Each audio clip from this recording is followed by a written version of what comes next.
inmates from the penitentiary. All blocks are meeting for breakfast and dinner. When you walk up and get your breakfast, they hand you your sack lunch, so you're good till dinner. But the whole thing about the chow hall is the energy exchanges that I speak of, the language of the universe, the vibration, the energy you feel when in close vicinity with other individuals.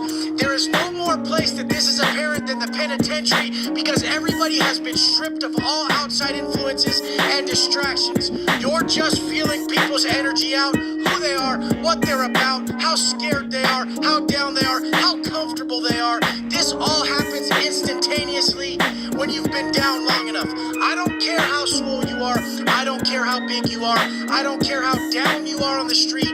If you ain't comfortable in the setting of the penitentiary, it's gonna be fucking obvious. Motherfuckers are gonna shark on that energy. They're gonna be like, look at so-and-so, he's looking around like a fucking bobblehead, checking everywhere. If you've been in a car accident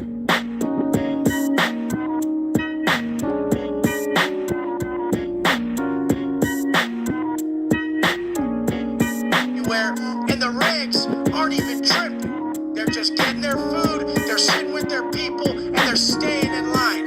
In the chow hall, everything is being passed. Kites are being passed, dope's being passed, clavos of food from the kitchen, so a sack of some food from the kitchen, they're being passed. And that's why it's a liability to even go to the chow hall. A lot of the players in the dope game, a lot of the people using dope, they don't even go to the chow hall because they're usually sitting on something back at the pad. But the point is somebody's gonna ask you to hold something. And if you're a convict, you can't say no to your people. There is no saying no. Your people walk up on the low, there's COs around, and they slide you something. You grab that, and you deliver it. There is no questions asked. It doesn't matter if it's a piece, or if it's a fat-ass sack of black or white. It don't matter what it is, you're grabbing it, and that's the liability in the chow hall. I've seen more COs get taken off on in the chow hall than anywhere, because the rules in the system are, if a CO grabs one of your people, if he hems up one of your people, if he disrespects one of your people, you and your people have to take off on him. So I don't know, I can probably say 10 times throughout my last term, I've seen the homies pack out a CO over this exact reason. Someone dropped a kite to a homie, not too low pro, the CO saw it, he was doing his job, he hemmed up that inmate, and the Southsiders took off on him. They're not gonna let the CO grab up on him. And this is a good protocol when it comes to politics in the penitentiary, because there is evil COs. There's good ones, but there's evil ones. And the evil ones that try to harass certain individuals, try to fucking set up certain individuals, and try to cause problems on certain inmates, they know they can't get away with it, because everybody's riding. If the CO comes up, tries to grab me, hem me up, treat me some sort of way, disrespect me, disrespectfully to me, then my people, usually about 20 of them that are in the chow hall with me, are all riding. There is no fucking questions asked. They're riding with me, and if they don't, they're getting booked. That's the penitentiary. My boy the other day wrote me, and he said, Wes, this is bullshit. I'm like, what, big dog? He's like, I'm getting out in fucking 3 weeks, and when I went to chow, I came back to my spot, and the fucking captain calls me over, and there's a bone crusher under my pillow. Like I put that there. He's like, they're trying to set me up, big dog. What the fuck do I do? And he's in the back right now. He's pissed. So this is what happens. If they fucking don't like you, they're not letting you go. So learning how to play your energy to both sides of the fucking fence, to the COs and the inmates, to make everything clear so that you make it out alive. This is how the penitentiary goes. All too often there's problems in there. I remember distinctly one time, I'm just walking back. It's a normal fucking day.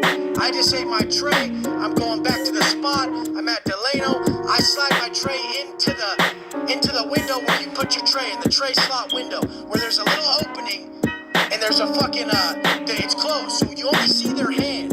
So I try to push my tray in, and the dumb fuck on the other side, inmate, he held the tray from going in and pushed it back out onto my shirt, and it fell in the trash and got shit all over my shirt. So I picked the tray up, I'm pissed as fuck. I sling it into the scullery where they do the fucking dishes. I sling this motherfucker and it's going, and it fucking ricochets all around the motherfucker. And I got my head up in there, I'm like, what's up, fool? Come out here, yeah! And I'm heated, and it's another race, so it's about to go down, and I'm fully committed. So then I look over, and the CO who's out the outside of the chow hall, because we're about to walk out the door, he's like, hey, Watson, come here. And so I start walking over there. He's like, what's going down? I said, nothing. And I keep walking, so we go back to the building. Now, the dude's people came up and apologized right away. I had the block at the time. His people's people came up and talked to me. And they said, Wes, I hope there's no fucking I hope you're not pissed. I hope it's all good. And I said, I'm good. Just don't play fucking games. There is no games here.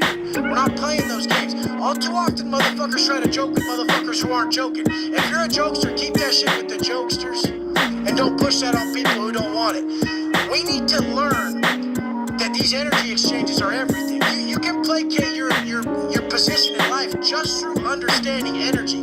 I run into people a lot out here who have a heightened ability to sense my energy and theirs that I feel. So the point is everyone always asks me about what books I read about this stuff. It can't be done through books, it's done through life. You got hit? Even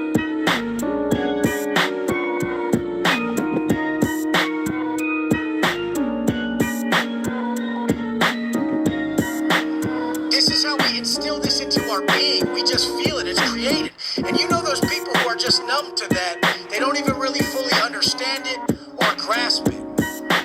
So the chow hall is just a straight wreck from the politics to the kite passing to all the problems. Because the players who run it, they don't go to chow. They got a lot of food in their locker. They're making spreads. They're sitting on something at the pad or watching over something that's being sat on so that their shit don't get taken.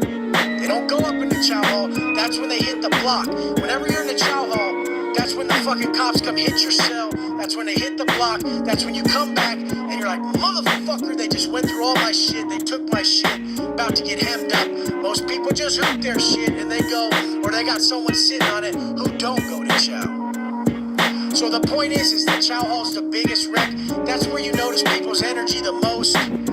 Don't be that half-stepping motherfucker, but don't put on that fake tough guy shit. I hate that movie shit where people say, you just go take off on the biggest guy in there. That's not what you do in the penitentiary. In the penitentiary, you just be true to who you are and you'll be respected.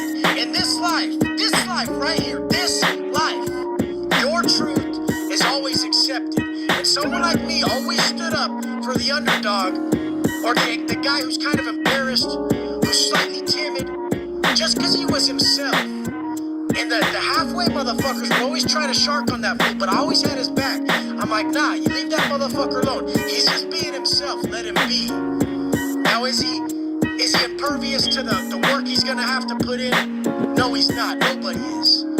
So when you walk in that chow hall and you got 2 months left, you got 30 days left, and one of your people don't give a fuck. They're from the other side of the yard. They don't know you're paroling. They try to hand you something. You better grab that shit. And that's the reality of the pen. You're a victim of the circumstances going on. You're being dictated. It's a dictatorship. It's not a democracy. You cannot say no. And if you do, you know what time it is. This is the thing. Don't get yourself in a position to where you can no longer control your life fully. The only way I was able to make it out alive and to make it to where I'm at today is because of the leadership, because I was creating the assets, because I didn't rule with that dictatorship in mind. I wanted the best for them, so I got them to change on their own, the people I was around. And then the people in the other blocks around us were like, fuck, I want to go fuck with Wes. These fools are getting results. These fools are talking some positive shit. These fools are on some real shit. And that's what I see out here today, and that's what I'm proud of. That's what I'm most proud of, is all you guys who see the bullshit behind that negative energy. I have extreme negative energy. It's my biggest daily battle. The biggest thing in life is that we don't wish away our negative traits. Wishing away our negative traits does nothing to fucking get rid of them. We will fight them every day for the rest of our lives. The only way to truly keep ready and have your answers in place when they do come. So when I start to get negative, I step back in my mind. I have a strong witness, as they call it. I watch my mind working from a bird's eye view. And I'm saying, these thoughts aren't me. This isn't what I want. This isn't what I desire for my future. And I change it before I make a mistake. This is how it's done. Step back, have a strong witness, make the choices that get you where you want to go in this life. Don't end up in that chow hall.